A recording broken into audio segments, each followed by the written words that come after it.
ಎಲ್ಲರಿಗೂ ಭಾರತದ ಶಿರೋಮಣಿ, ಭಾರತದ ವಜ್ರ, ಗಾಂಧೀಜಿಯವರ ರಾಜಕೀಯ ಗುರುಗಳಾದ ಗೋಪಾಲ್ ಕೃಷ್ಣ ಗೋಖಲೆ ಅವರ ಜನ್ಮದಿನದ ಶುಭಾಶಯಗಳು.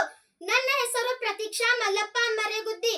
ನಾನು ಸರ್ಕಾರಿ ಮಾದರಿ ಪ್ರಾಥಮಿಕ ಶಾಲೆ ಅಲಗೂರಿನಲ್ಲಿ 8ನೇ ತರಗತಿಯಲ್ಲಿ ಓದುತ್ತಿದ್ದೇನೆ.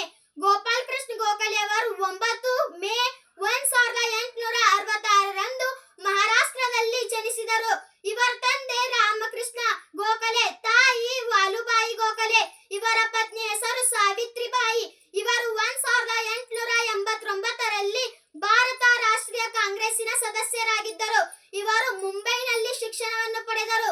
ಇವರು 1905ರಲ್ಲಿ ಭಾರತ ರಾಷ್ಟ್ರೀಯ ಕಾಂಗ್ರೆಸ್ಸಿನ ಅಧ್ಯಕ್ಷರಾಗಿದ್ದರು. ಇವರು ಗಾಂಧೀಜಿಯವರ ರಾಜಕೀಯ ಗುರುಗಳಾಗಿದ್ದರು.